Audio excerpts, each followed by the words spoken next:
Olá a todos, boa noite, sejam bem-vindos. Oi Shirley, oi Andréia, tudo bem? Oi Alessia, Horta no lar, tudo bem? Oi Laura, oi Cris, tudo bem?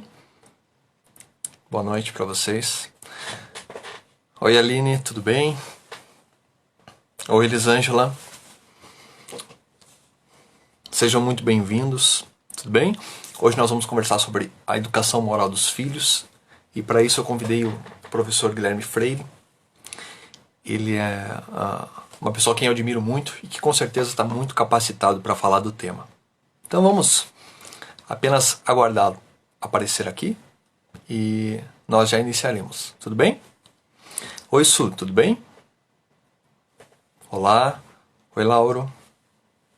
Sejam muito bem-vindos. Gabriel. Oi Patrícia, tudo bem? Tá por aqui? Vamos esperar o nosso convidado tão especial. Oi João.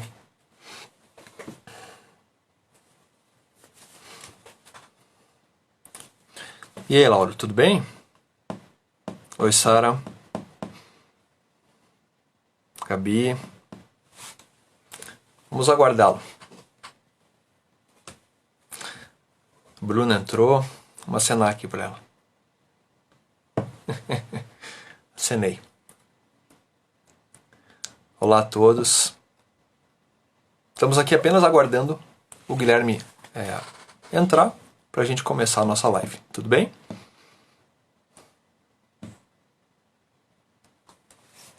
Sejam todos muito bem-vindos. Aqui o Guilherme chegou, então vamos aguardá-lo.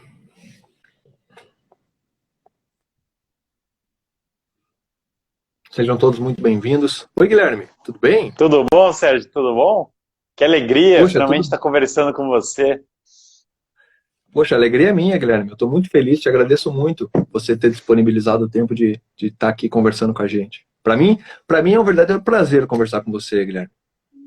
Fico muito feliz. O que eu vou responder em relação a isso? Só ficar feliz, né? Vamos falar o quê? É uma alegria muito grande, a gente já está querendo se encontrar e acabamos pelo menos fazendo esse encontro aí pela live, vai ser muito bom, certamente. Tá certo. Bem, o Guilherme, ele dispensa maiores apresentações, uma vez que ele é conhecido da maior parte das pessoas aqui. Ele é uma pessoa que já gravou muitos vídeos, é um dos maiores conhecedores de Chesterton do Brasil, com certeza. E dessa forma, realmente só temos todos muito agradecidos aqui a você, Guilherme. Que bom, fico feliz, Cão. Legal. E Guilherme, então, já entrando no tema, tá? Você veja, a educação moral das crianças é um assunto particularmente de muito interesse nosso, aqui na nossa casa.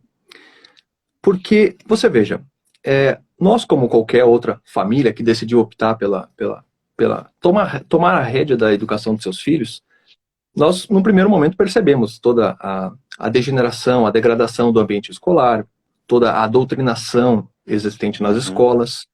E além de os ambientes serem assim muito perniciosos, né? Você veja, você é professor assim como eu sou.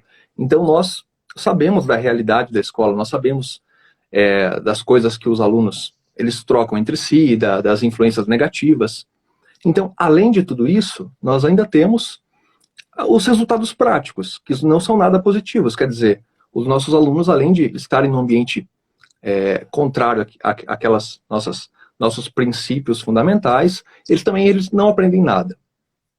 E aí, bem, num primeiro momento, o que a gente faz quando a gente decide assumir as rédeas da educação da nossa casa, dos nossos filhos?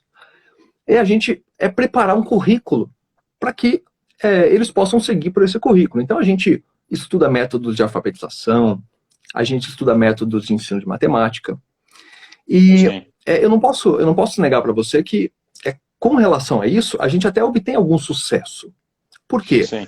Porque bem, por exemplo, no estado atual das coisas, né, na idade em que nossos filhos se encontram, as coisas elas têm caminhado muito bem nesse ponto. Então, as crianças elas estão bem alfabetizadas, nós estamos seguros com relação ao que ensinar em matemática, por exemplo.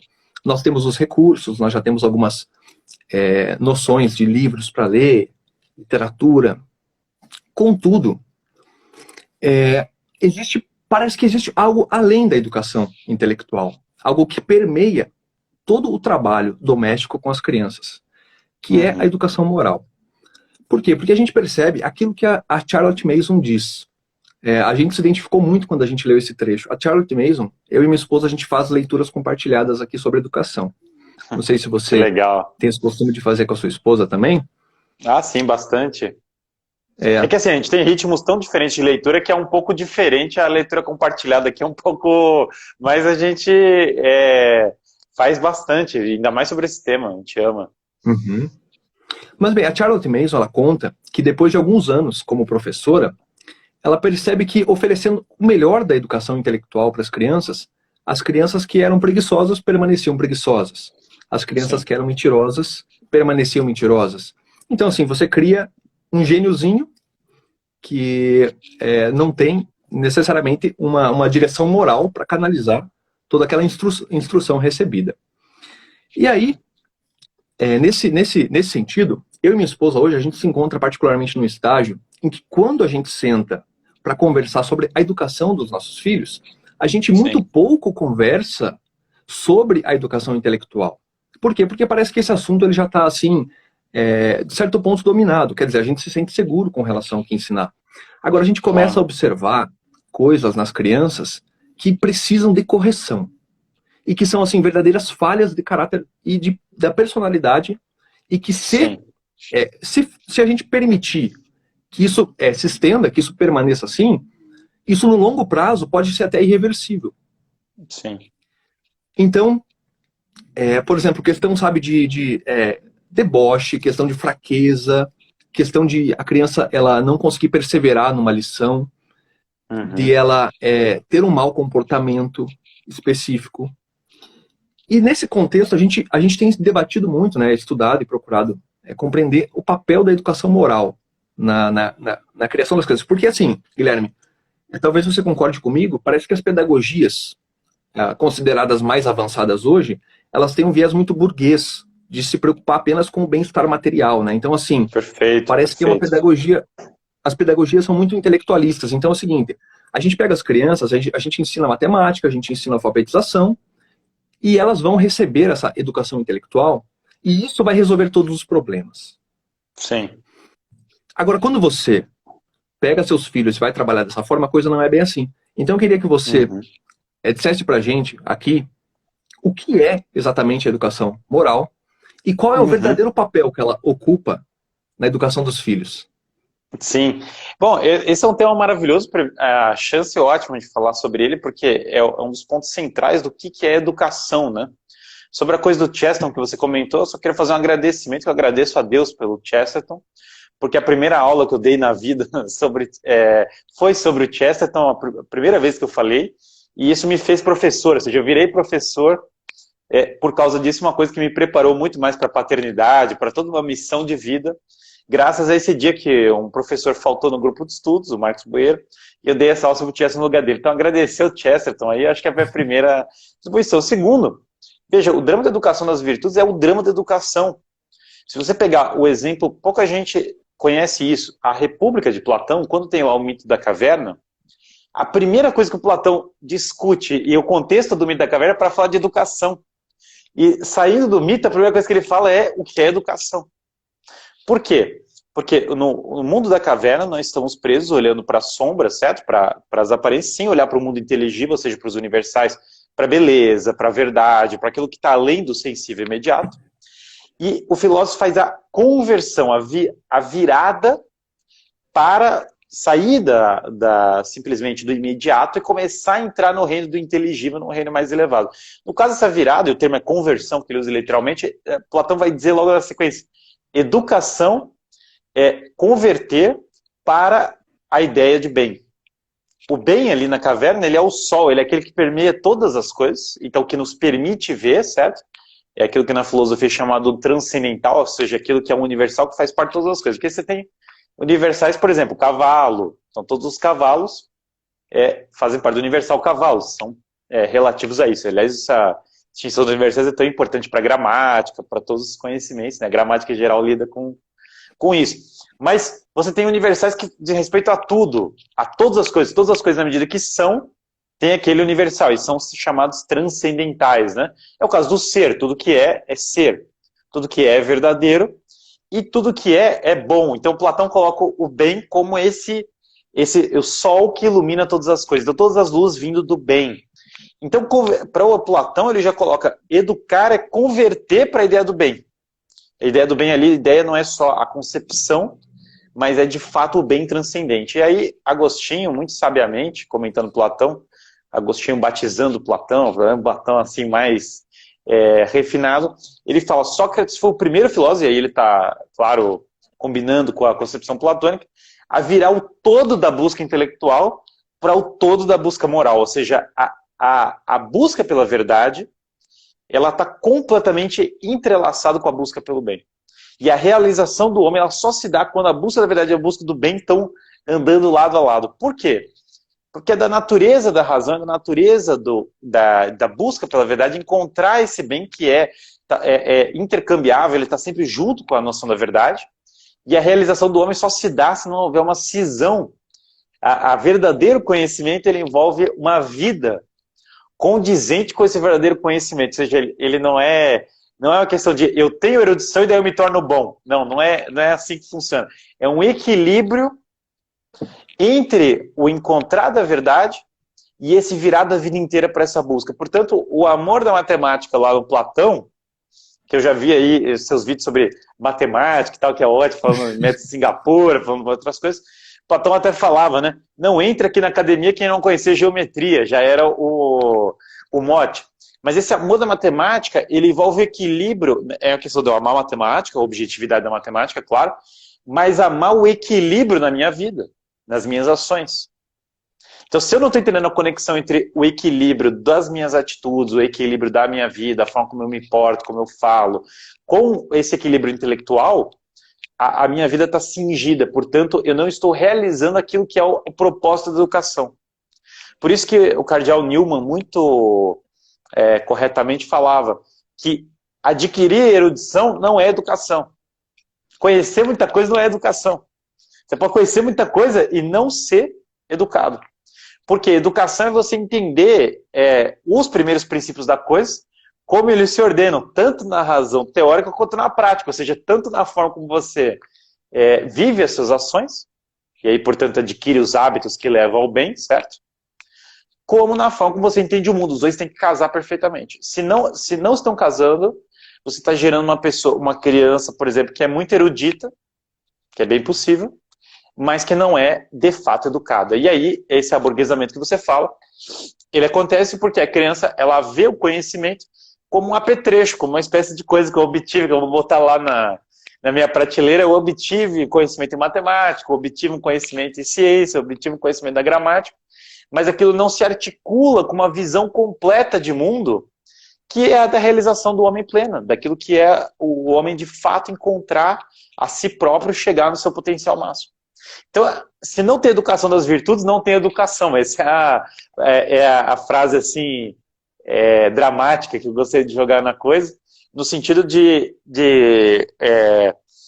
que, de fato, a educação das virtudes é da essência da educação. Claro, adquirir os conhecimentos, e até eu proporia mais radicalmente isso, de fato conhecer a matemática envolve conhecer o bem.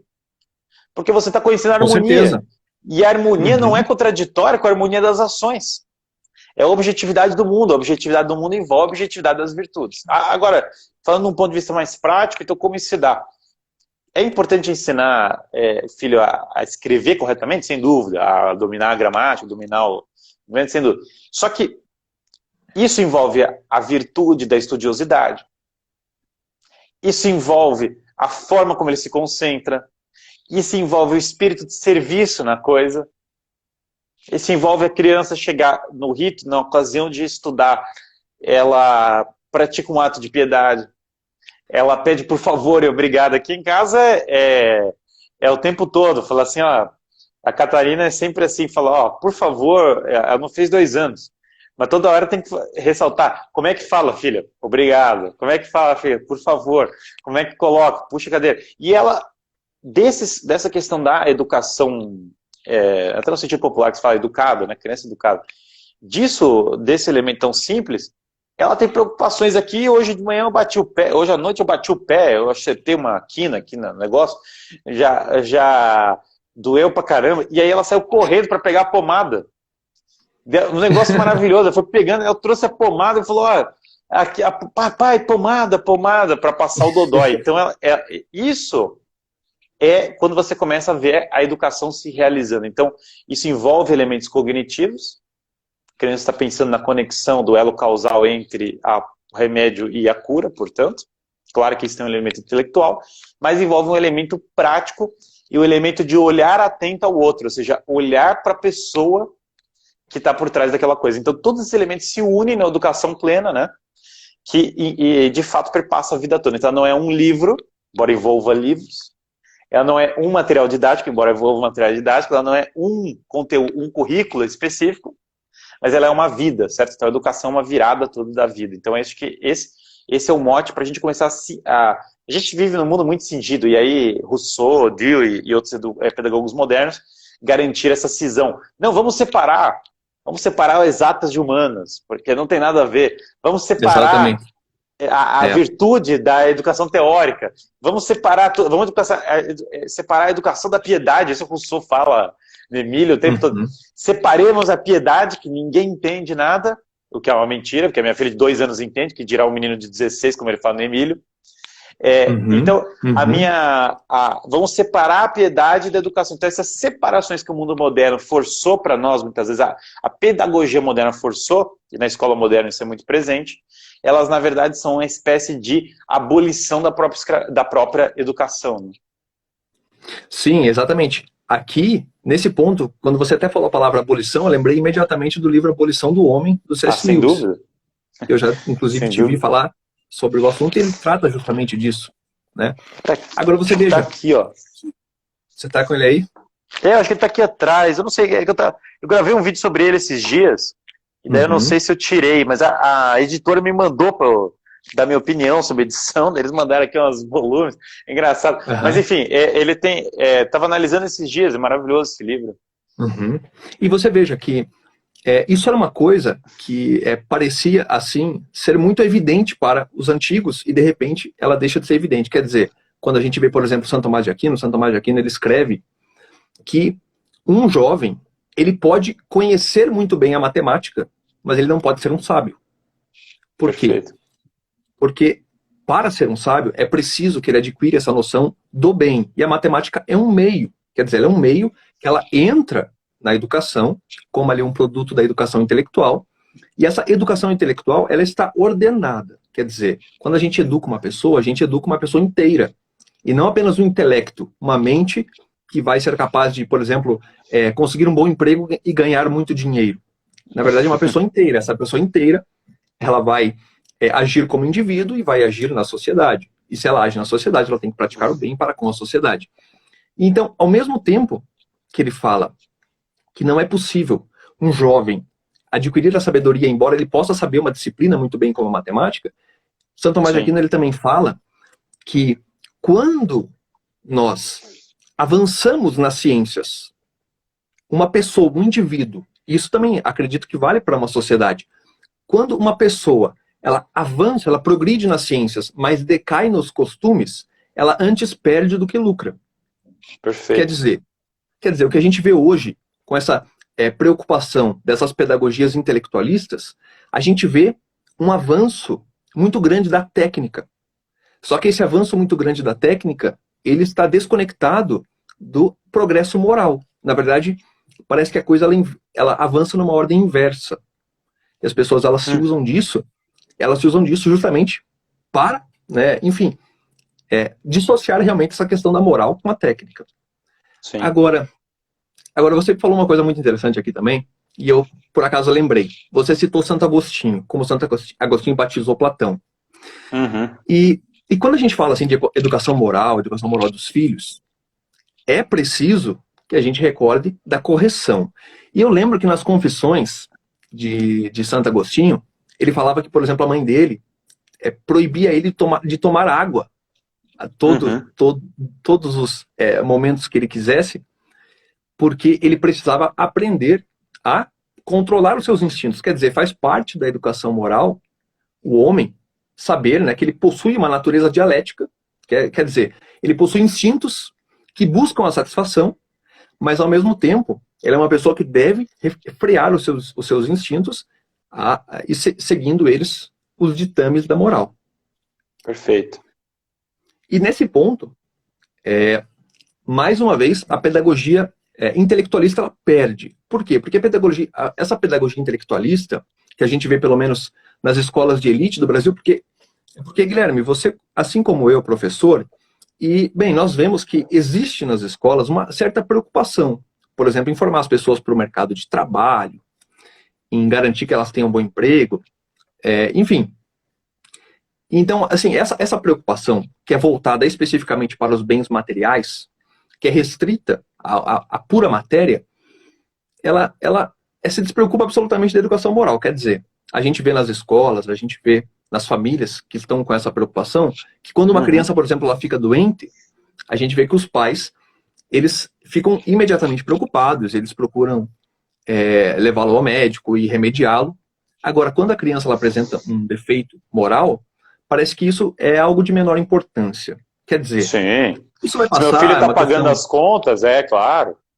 Se ele for um criminoso, se ele roubar dinheiro, tudo bem, do Estado. O importante é que ele está com um carro novo, entendeu? Todo ano. Exatamente. Existe essa... passou no concurso público, pô, agora tudo que ele fizer tá tudo maravilhoso, né? Existe um pouco essa coisa, né? Exatamente. Parece que, assim, o ideal da sociedade, ele baixou junto, né? Porque hoje, por exemplo, quando a gente vê esse ideal de vida, né? O ideal de, por exemplo, alguém que tem um emprego estável e nunca mais vai ficar sem o seu salário no final do mês, é uma coisa realmente muito baixa comparado à visão dos antigos. Claro. Agora, então, por exemplo, quando uma família, tem muitas famílias aqui que estão nos assistindo, quando elas vão planejar a educação dos seus filhos, como elas devem trabalhar a educação intelectual e a educação moral? Sim. O que acontece... Como conciliar as duas? Sim. Então, o que acontece nesse tema é muito importante isso. Nós perdemos, no geral, é um vício filosófico, toda a nossa teleologia da ação. O que é teleologia? A finalidade das nossas ações. Toda ação humana, ela tem um fim próprio. Se eu vou lá na cozinha, eu vou pegar um copo d'água para poder beber o copo d'água, para me hidratar. Esse é o fim da ação. Então, tudo que eu faço tem um motivo. Em última instância, veja, eu vivo com uma família para que nós possamos, a comunidade política como um todo, certo? Então, o que é comunidade política? A minha família tem a sua extensão natural, que é, por exemplo, as nossas relações, então, nosso ciclo, e esse ciclo vai criando uma comunidade. Qual que é a nossa primeira finalidade nessa comunidade? A nossa subsistência. Nós precisamos sobreviver. Essa é a primeira coisa que nós nos preocupamos, por isso que nós nos unimos com outras pessoas. Por isso que nós trabalhamos, por isso que nós fazemos tudo isso. Mas essa não é a nossa finalidade última. Se nós fôssemos uma comunidade de abelhas, poderia ter essa nossa finalidade última. No entanto, não é isso que acontece, porque dado que o homem tem uma alma racional e que ele consegue, portanto, contemplar o bem e chegar a encontrar o bem na alma, o fim último da comunidade política, e aí a comunidade política a sua unidade essencial é a família, e aí a família vai se unindo com outros para formar essa comunidade, certo? Então aqui eu não estou falando em questão de governo, não é nesse sentido ainda exatamente, mas no sentido realmente das famílias se unindo para tal, é o fim imediato da subsistência. Mas o fim último é o bem da alma, sob pena de você voltar para o estágio animal. Daí os animais, nós somos animais também, claro que a subsistência é o fim, e acho que essa é a confusão que as pessoas têm. Porque se a subsistência é o fim imediato, por que é o fim imediato? Porque, claro, se eu não sobreviver, eu não tenho como realizar os outros fins, então eu preciso disso. Mas isso não significa que ele é o fim mais elevado e o fim último. Então há uma confusão entre os fins das ações, de tal modo que, claro, eu vou até a cozinha buscar um copo d'água para me hidratar para que eu possa sobreviver, evidente. Só que eu estou sobrevivendo não só para eu ficar vivo, mas estou sobrevivendo para poder fazer o bem para os outros, para poder servir aos outros e realizar de fato a minha vida numa vida de serviço e amor, elevando a minha alma, e encontrando o bem e a verdade. Então, as ações têm essa finalidade conjunta. Então, nós estudamos matemática para encontrar a verdade e ordenar as coisas segundo a ordem das coisas, digo, na ordem última do cosmos, ou colocar todas as coisas na devida ordem. Então, o amor à ordem nos leva a estudar matemática. Então, portanto, esse mesmo amor que nos leva a estudar matemática tem que nos levar a viver uma vida de entrega. Então, tem que refletir sobre a finalidade última das ações. Por que eu estudo? Para que eu vou ter esse dinheiro? O dinheiro não é um fim.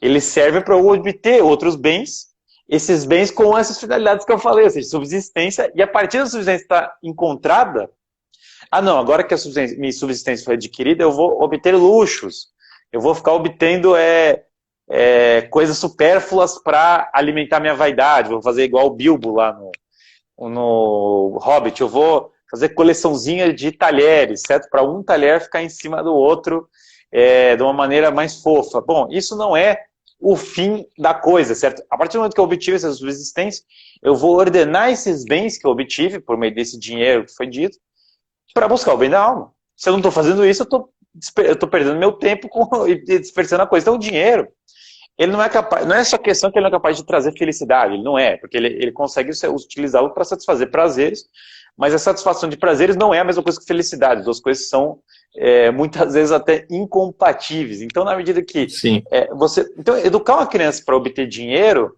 é simplesmente educar uma criança parcialmente, de uma maneira que ela não sabe o que fazer da vida. Porque daí o cara vai ter dinheiro, daí vai, cheio de dinheiro, entrar em depressão e ficar perdido, e se perder no hedonismo. Então, assim, a obtenção do dinheiro em si, então, a educação atual está muito focada na questão da técnica, e a técnica por fins utilitaristas, ou seja, a técnica para obter determinado resultado de tipo monetário. Mas esse tipo de solução, ela é muito parcial. Uma educação clássica, ela é extremamente eficaz para tornar alunos superiores do ponto de vista técnico. Ela é eficaz, claro, um aluno que domina matemática de maneira superior, se ele desejar, ele vai ser um ótimo engenheiro, evidente. As coisas são conectadas. Eu, há muito tempo, ia lá dar aula ao pessoal do ITA, e é evidente a conexão para eles. O cara tem que conhecer matemática para poder ser um engenheiro melhor, isso é óbvio. Só que, o ponto não é, serei um engenheiro que vai obter dinheiro, até porque no Brasil, coisa doida, os engenheiros estão trabalhando com mercado financeiro, entendeu? E daí ninguém constrói nada, ninguém faz ciência no Brasil, que é uma inversão... maluco, a gente gasta o nosso dinheiro, educa para os nossos melhores engenheiros, ou eles saem do Brasil, ou eles vão trabalhar, lá os do ITA, por exemplo, vão trabalhar no mercado financeiro.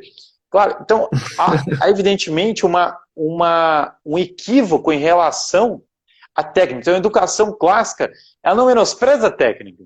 Ela não é ruim para o aluno obter um bom emprego, mas ela coloca as coisas na sua hierarquia adequada. O bem da alma. Daí, a partir dessa busca do bem da alma, uma busca para, de fato, eu encontrar uma profissão que eu possa santificar essa profissão, eu posso trazer essa profissão de acordo com a ordem, ordenar essa profissão, direcioná-la para esse bem, e aí, portanto, o exercício do meu ofício deixa de ser um fardo, deixa de ser simplesmente uma questão de uma transição da escravidão antiga para o mundo contemporâneo, Sérgio, e passa a ser, de fato, um trabalho liberal, um trabalho livre, um trabalho que leva ao bem, certo? E mesmo o ofício mais humilde adquire esse resultado se ele é ordenado para o bem último. Então, isso envolve uma série de hábitos, uma complexidade de hábitos, que São Tomás analisa ali, que na segunda parte Suma Teológica, todo um conjunto de coisas, mas para eu entender esses hábitos, o porquê da coragem, o porquê da temperança, o porquê da prudência, primeiro tem que entender o porquê da finalidade da ação, que é como São Tomás começa essa parte da ação. Para que servem meus atos? E em que tipo de fim que vai se realizar a vida humana? Será no prazer sensual que vai se realizar? São Tomás pergunta. Será na obtenção do dinheiro? E aí ele vai questionando e descartando todos esses, porque eles não obtêm o fim último. Daí ele coloca que, sim, só no absoluto, só no fim último, de fato, que é identificado com o próprio Deus, só ali eu tenho, de fato, uma realização efetiva das minhas ações, e aí essas virtudes todas vão se ordenar, tendo em vista esse fim último. E aí, portanto, a questão de obter um dinheiro, ela não é desprezada na educação clássica, mas ela é colocada no seu devido lugar. É isso que o pessoal vê a cisão, não entende. Fala assim, não, se eu contemplar matemática, se eu fizer educação moral, meu filho não vai aprender educação de verdade, que é ele ir lá e ganhar uma grana no banco, entendeu? Não, veja, não é disso que se trata a coisa. A coisa é, se ele entendeu todo da verdade, se ele entendeu toda a realidade e ele tiver uma vida ordenada com ordem, que ele organiza as coisas, que ele acorda no horário certo, que ele faz um sacrifício pelo outro, que ele come na medida correta, ele vai efetivamente fazer um serviço para a sociedade e ser um profissional do nível muito superior a se ele for o pragmático, passa por cima dos outros e obtém lá a posição no banco, lá à custa de enganar os outros. Então, essa que é o jogo, não é questão de se ir para o banco ou todos nós virarmos eremitas modernos, não é essa a disputa. A disputa é melhorar todas as realidades ordinárias ou simplesmente desistir de melhorar elas. Então esse é o drama, e a educação moderna está indo na linha de vamos desistir de melhorar essas realidades, vamos nos render ao utilitarismo imediato. E você sabe que, particularmente Santo Tomás, nesse ponto, quando ele mostra o que é a finalidade do homem, esse ponto ele foi decisivo aqui para nós, para nossa família. Porque você veja, Guilherme, na época com que nós estudamos isso, eu estava assim, chafurdado, eu estava assim, pesquisando muito sobre a história do ensino da matemática no Brasil, tá? E aí eu pesquisava, né, e eu lia as atas de debate, das autoridades, das reuniões, das comissões, para se debater, particularmente, né, o que ensinar em matemática para as crianças. E aí, bem, eu estava muito envolvido com aquilo quando eu comecei a estudar Santo Tomás, e de repente, Santo Tomás, logo no início, ele mostra que a educação ela deve ter um fim, uma finalidade. Sim. E conforme ele ia demonstrando o que era o fim e o que não era o fim, então ele, por exemplo, descartava a questão do dinheiro, a questão dos prazeres sensuais, etc., como você mencionou, eu fiquei em choque, fiquei em estado de choque, eu confesso, porque na época, naqueles debates, naquelas longos relatórios, não existia uma pergunta sequer do porquê ensinar. Não existia o porquê. Era só o como. Era como. A gente tem que tornar aqui a coisa mais eficiente. A gente precisa aqui melhorar, avançar cientificamente. A gente precisa aqui tornar os nossos alunos mais hábeis para competir no cenário internacional. E em nenhum momento a pergunta por que ensinar. Quer dizer, a gente está educando uma geração inteira de jovens. E em nenhum momento a preocupação por que ela entra em cena. Quer dizer, foi nesse momento que assim caíram escamas dos nossos olhos aqui em casa e a gente começou a migrar todos os nossos esforços educacionais com os nossos filhos para abranger isso. E aí, que maravilha! Quanto mais a gente avançava nesse caminho, mais a gente via que agora a coisa estava entrando no eixo. Agora a coisa ela estava caminhando na direção que ela deveria ter caminhado desde sempre. Então foi uma experiência particularmente interessante aqui para nossa casa, ver como isso funcionou. E aí, Guilherme, conforme a gente ia observando, né, a gente via que era possível você reverter alguns hábitos nas crianças. Quer dizer, desde que é interessante que a gente perceba que quando a gente pensa em educação moral dos filhos, a gente precisa primeiro questionar a nossa própria educação moral. Por quê? Porque uma parte assim, de suma importância na educação moral das crianças é o exemplo dos adultos com quem elas convivem. Eu não sei se você concorda comigo, mas particularmente eu vejo que a educação moral das crianças, a educação moral dos filhos, ela extrapola a educação intelectual. Quer dizer, a educação intelectual ela é mais visível, ela está mais marcada pelas atividades, pelas lições, enquanto a educação moral ela extrapola esse passo e ela ocorre o tempo todo. O tempo todo. Quer dizer, o tempo todo nós estamos formando hábitos nos nossos filhos. Sim. E aqui em casa, particularmente, eu percebo que os hábitos, ou a educação moral das crianças, ela ocorre tanto a partir do exemplo que os adultos dão, também, tá? Essa seria a primeira parte. A segunda parte seria a rotina familiar, quer dizer, a vida doméstica, os horários, a ordem, a disciplina, a limpeza, a gentileza que você mencionou, enfim, toda essa rotina doméstica. E o terceiro ponto seria com a correção daquelas ações interiores exclusivas da criança. Quer dizer, aquelas ações que ela pratica voluntariamente, que são indevidas e que exigem uma atuação ativa por parte dos pais e por parte, enfim, das pessoas que convivem com a criança. Sim. E aí, quando a gente pensa nessa questão do exemplo dos adultos, a gente vê, né, por exemplo, quando a gente quer educar intelectualmente as crianças, a gente quer ensinar português, a gente quer alfabetizar, a gente quer ensinar matemática, bem, nós temos que mergulhar nos livros, temos que pesquisar os melhores métodos, e existem recursos para isso. Agora, e quando nós somos os próprios exemplos? Quer dizer, essa parte é muito maior, ela transcende a parte da educação intelectual. Quais são, assim, as nossas barreiras? Como a gente se guia e se orienta nesse sentido? Assim, os pais têm que, de fato, viver as virtudes para poder passar as virtudes, certo? Virtudes, basicamente, são aquelas coisas que você adquire, os hábitos, como são chamados, embora a conotação de hábito seja um pouco diferente do que simplesmente hábito, como é hoje, porque hábito hoje tem muita conotação simplesmente de repetição, certo? E na filosofia clássica tem um pouco mais a conotação de adquirir a coisa, um pouco mais interno, tem outros elementos da palavra hábito do que simplesmente como a gente usa hábito hoje. Mas basicamente os hábitos que nos direcionam para o bem são chamados virtudes. Como você adquire uma virtude? Veja, o adquirir uma virtude é muito mais complexo do que simplesmente eu ensinar a virtude. Ele envolve a forma como eu ordeno meu dia, da hora que eu acordo até a hora que eu vou dormir.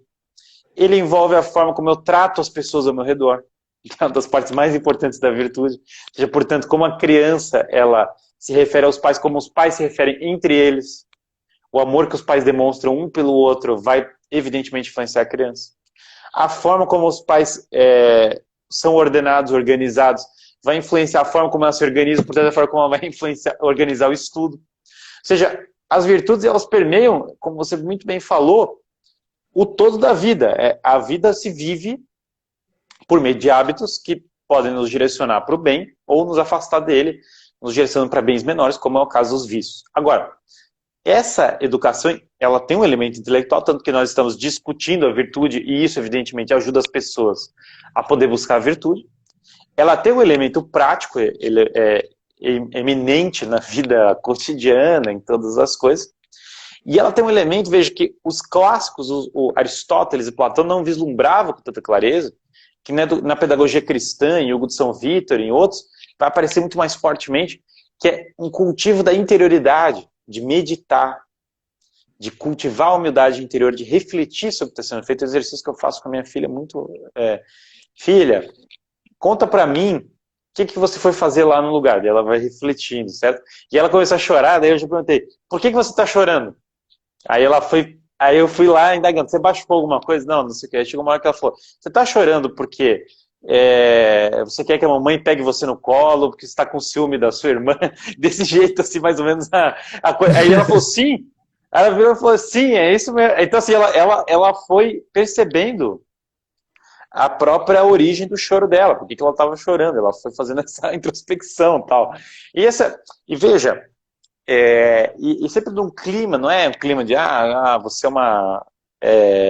você tá sendo massa, não é por aí, porque o pedagogo hábil, ele tem que sempre saber direcionar, ele tem que corrigir, evidentemente, que a correção faz parte da educação, essa coisa de pedagogia moderna, não corrija nunca, isso é besteira, mas ele corrige de uma maneira sábia, corrige direcionando essas más inclinações que todas as crianças têm. Essa história da criança pura, criança nasceu pura, isso é balela, isso é invenção do Rousseau, que tem que ser jogado na lata do lixo.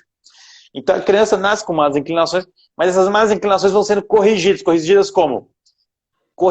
Direcionando por meio do exemplo e por meio do direcionamento mais direto, ou seja, mostrando com atos e mostrando, apontando, usando uma linguagem agostiniana, apontando para ser bem agostiniano, meditando, apontando e mostrando exemplo, que Agostinho ali no De Magistro coloca esses três elementos, certo?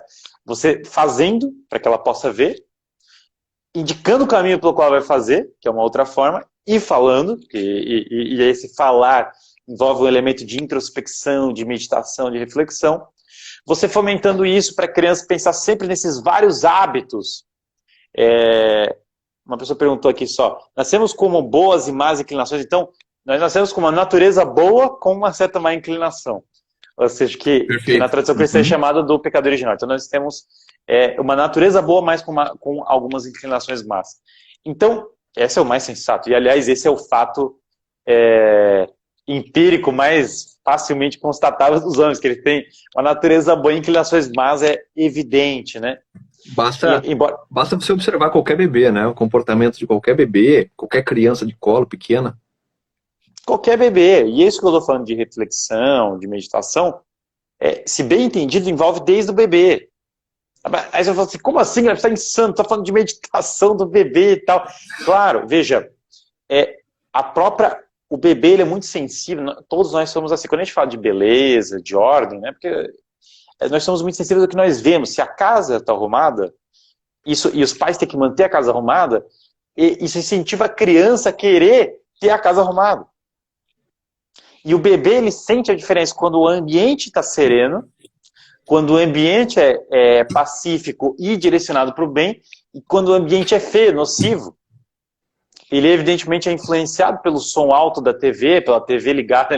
Aqui em casa a gente já não tem o aparelho da TV, certo? A gente assiste filme por computador, pelo notebook. Então não tem o aparelho da TV, então já evita essa distração. Mas o bebê, ele sente a desarmonia no ambiente, na voz dos pais, na forma como os pais tratam ele, e aquela desarmonia passa para ele. É coisa de louco, atrapalha o sono do bebê, a desarmonia, o estresse dos pais, às vezes passa para a voz do bebê, para o jeito que ele dorme. Então, a criança ela é extremamente influenciada pelo exemplo, evidentemente, e pela harmonia, pelas virtudes que os pais vão passando e vão direcionando para ela. Da mesma forma, o bebê, ele sabe a diferença de como o pai pega ele, como que vai ser, como que a mãe vai amamentar, todas as outras coisas. O jeito todo vai influenciando já ele. Então, já desde do nascimento ali dos primeiros meses, e evidentemente isso vai se intensificando com as etapas de aprendizagem, com cada vez mais vai se adquirindo a capacidade de abstração, de conceitos mais abstratos, de atitudes morais mais profundas, certo? Isso evidentemente vai sendo mais possível, mas os clássicos barravam nisso, eles não tinham tanta noção ainda da importância no cultivo da virtude do amor ao próximo, e é isso aí, os pais, o amor dos pais é o exemplo maravilhoso por excelência disso, e eles não tinham tão claro essa visão da humildade, da ordem interior, da meditação, quanto isso vai ficar claro aí na pedagogia posterior. Daí esses pedagogos modernos não clássicos, ou seja, esses não estão bebendo do clássico, né? Daí esses são terríveis, porque daí esses estão negando tudo isso, e nós... Não, e você veja, Guilherme, quando a gente pega essas novas pedagogias, o professor, Sim. ele não é mais um professor, ele é um facilitador. E ser Meu Deus, facilitador... já me dá aflição, só essa palavra já me dá arrepio, pelo amor de Deus.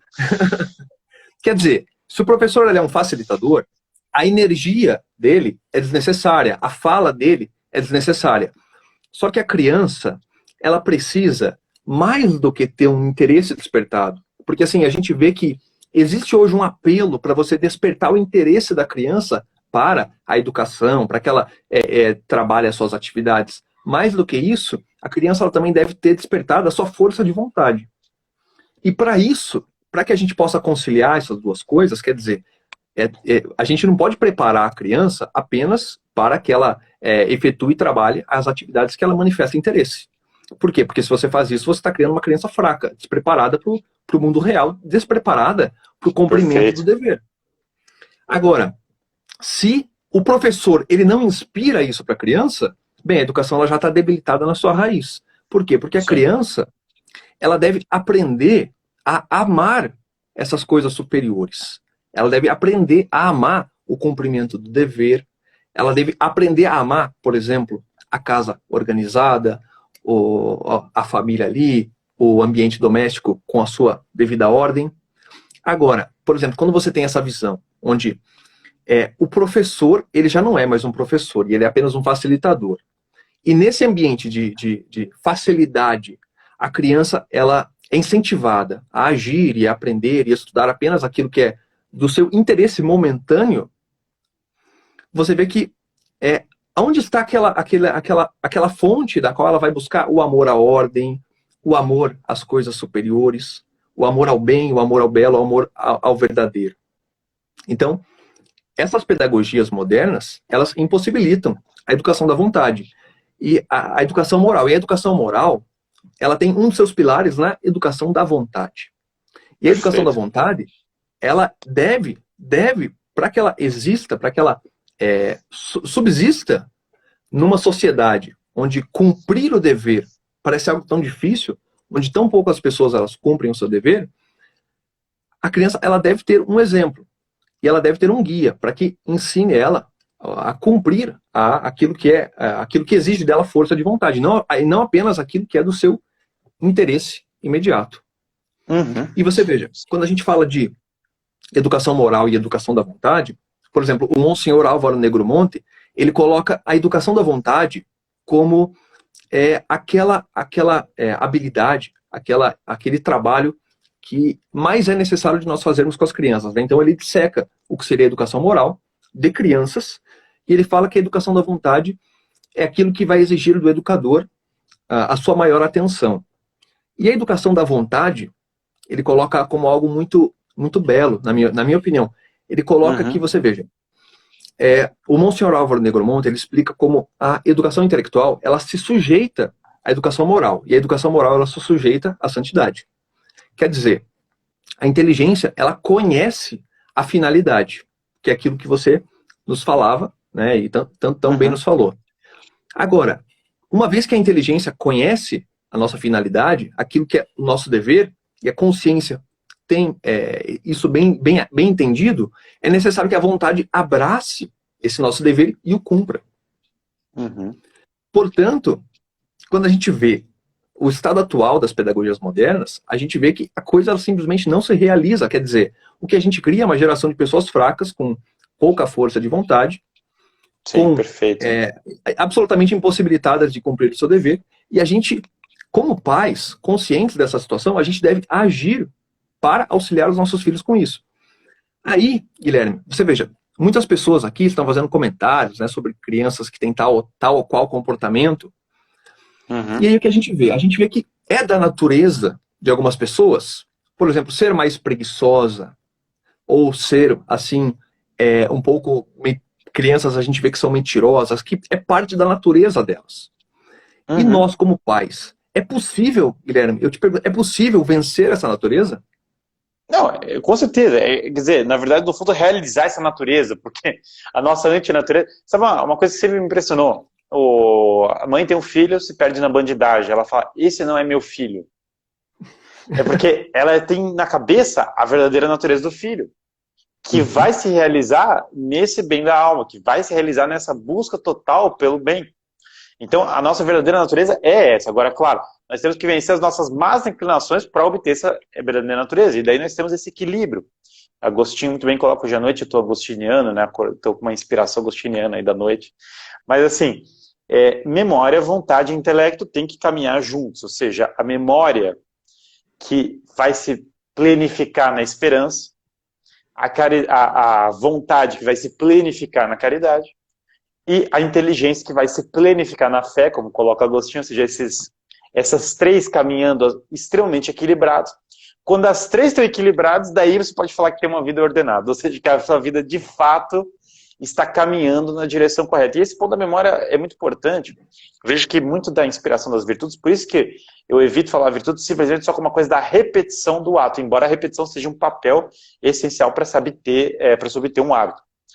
Por exemplo, aqui, minha esposa fez uma coisa maravilhosa, linda, ela foi numa gráfica, e eu já estava sem paciência no dia, falando, vamos lá fazer o que numa gráfica? Daí ela imprimiu umas Santas Catarinas, entendeu? Uma Santa Catarina com um palitinho, assim. E eu falei, gente, o que vai fazer? Aí, daí, quando teve o dia de Santa Catarina, ela fez um bolo para Catarina e colocou lá a Santinha Catarina em cima. E a Catarina fica andando de lá para cá com a Santa Catarina, a imagenzinha da Santa Catarina. E aí ela fala, que dia hoje, Santa Catarina? Daí ela ficou com a figura da Santa Catarina na cabeça, e depois estava querendo alimentar Santa Catarina, está querendo fazer o ato de... ou seja, determinados atos da beleza, a beleza tem um papel na inspiração da virtude também. Então não é só a questão, por isso também, e beleza tem muito a ver com a ordem do lar, o acolhimento, com o amor mútuo dos esposos, tudo isso e tal. Então essa ordem da beleza faz parte disso. Os hábitos também. A resiliência também. Platão fala uma parte lá da República, eu acho ótima, fala que as crianças espartanas dormem sem cobertor, isso aí faz bem para elas. Então assim, eu não estou falando que para a criança dormir sem cobertor, mas falta um pouco disso na nossa educação. Falar, cara, a criança vai dormir sem cobertor mesmo, vai chorar mesmo, vai ralar o joelho. Você sabe que aqui em casa a gente teve uma experiência esses dias, foi excelente, foi maravilhosa.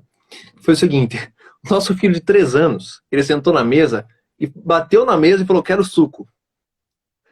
Falei, mas que tipo de comportamento é esse? Onde é que ele aprendeu isso? Falei, não, você vai ficar sem suco. Você vai ficar sem suco, ele não tomou suco. No outro dia, aí chorou, etc. Mas enfim, parou já de chorar e aceitou, ele aceitou o seu castigo. No outro dia, voluntariamente, ele veio, papai, por favor, pode me dar suco, todo arrependido, assim, todo receoso. Claro. Mas tem que ser assim, vai ser como? Veja, então, pai e mãe tem que ter firmeza com os filhos, isso é o óbvio do óbvio. O que tem que ser lembrado hoje é parte dessa decadência educacional, tem que ter firmeza. Agora, claro, é uma firmeza combinada, e aí que é a diferença de uma educação de fato coerente para uma educação da palmatória. E não é a mesma coisa educação clássica e palmatória, como o John Dewey maldosamente achava que era a mesma coisa, desonestamente equiparava as coisas. Então, é para ser firme com os filhos? É para ser firme. É para ter um pouco disso, de falar, não vai ter suco mesmo, e daí a criança, o piá baixar a bola, é para o piá baixar a bola.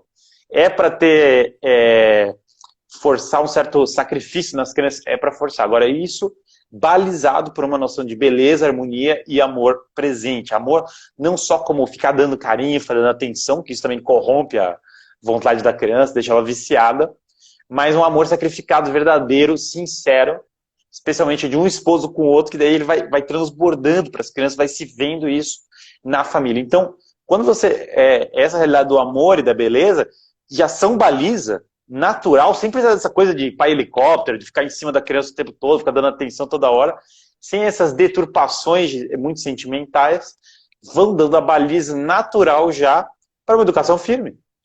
Então, a criança não vai sentir aqui à noite, por exemplo, aqui agora, a Catarina começou a chorar, daí falou assim, não, mamãe vai dar leite para mim. Aí eu falei, não, é o papai que dá leite para você, toda noite. Mamãe já botou sua roupa, já fez não sei o que, papai que vai dar o leite.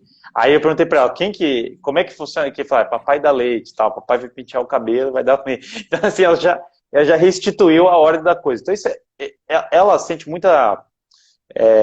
ela precisa ser botada no eixo, frequentemente, mas com esse botado no eixo já é acompanhado do amor que ele vai demonstrando por ela, então as coisas vão se balizando. Toda uma educação clássica, a inteligência, a vontade, a memória, a esperança, o amor, a beleza, tudo é ordenado, organizado de uma maneira que naturalmente a criança consegue se situar. Olha, o ponto que você chega numa criança, que ela entende, que ela estuda matemática, pela mesma razão que ela dá um beijinho na Santa Catarina, quando ela entender esse, parece meio... o pessoal vai estar olhando, cara, o que é isso? Que é a mesma hora de que ela tem que tratar com amor os pais, que está tudo dentro da mesma realidade, ou seja, ela entender realmente a realidade, a ordem toda do mundo, daí você está falando de uma educação verdadeira. É muito difícil, muito desafiador, mas é a única educação que existe, não tem outra, gente. E não só não tem outra, como nós, na medida que Esse nós é o caminho estreito. Esse é o caminho estreito, não tem outro. A educação moderna ela não é uma facilitação, uma simplificação. Ela é uma falência, uma desistência de fazer educação completa. Daí eu desisto de fazer educação integral e eu escolho um pedacinho da educação e foco nele.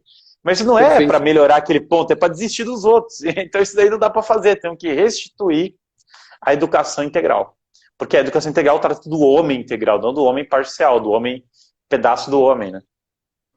Perfeito. E você veja, essa face da coerência, ela exige de nós pais, por mais que doa no primeiro momento, a firmeza com os filhos, como você falava.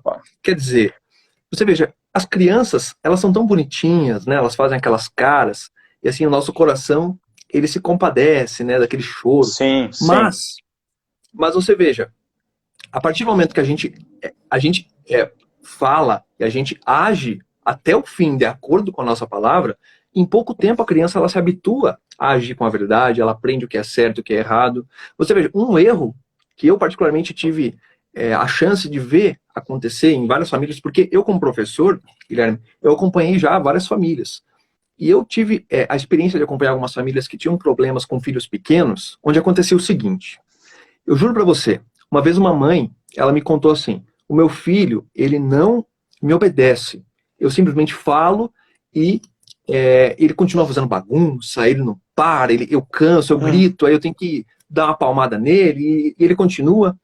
E aí, enquanto eu conversava com ela, o menino começou a bater a porta do armário. E aí a mãe falou assim pro filho, para de bater a porta do armário. E o menino não parava. E batia a porta do armário. E a mãe começou, para de bater. E o menino continuava batendo. E aí, ela virou para mim e falou assim, ele nunca me ouve mesmo, vamos continuar nossa conversa, deixa ele bater a porta do armário. Quer dizer... não, pelo amor de Deus. Não, quer dizer, a palavra dela já não significava mais nada para a criança. Porque ela habituou a criança a ouvir o que ela tinha a dizer, e esse ouvir estava absolutamente desconectado de todos os atos posteriores da vida real. Sim. Então, quer dizer, a criança estava livre para fazer tudo, por mais que a mãe ela apenas dissesse da boca para fora o que a criança deveria fazer ou não. É uma deturpação moderna terrível, que eu percebi já várias vezes, em vários elementos da sociedade. É falar de uma maneira, a noção de que você tem que... O jeito doce de falar e a tolerância substituir a caridade. Só que não corrigir uma pessoa, em muitos aspectos, é falta de caridade. Não botar ordem, não brigar com o filho é falta de caridade. Caridade não é falar palavras doces ou fingir que não vê um problema. E isso não é só com a educação dos filhos, isso aí é na sociedade atual inteira, com tudo. O pessoal fala assim, cara, esse cara faltou com a caridade, ele falou de uma maneira incisiva. Não, veja, gente, restituir a caridade, claro que não pode falar de uma maneira grosseira, claro que a ideia não é essa. Mas assim, o ponto é, restituir a caridade é restituir o bem na vida das pessoas. Se a criança está usando a sua vontade de uma maneira a se afastar do bem, ela tem que ser coagida, e os pais têm que exercer firmeza, autoridade para voltar ela para o caminho do bem. Sob pena da criança perder a confiança até no amor dos pais. A criança começa a achar que o pai é negligente e não vê o amor deles tão intensamente. E assim, é um princípio teológico também, porque, por exemplo, está escrito nas Escrituras que Deus açoita todos aqueles que Ele ama. Uhum. Da mesma forma, está escrito que o filho não corrigido envergonha o pai.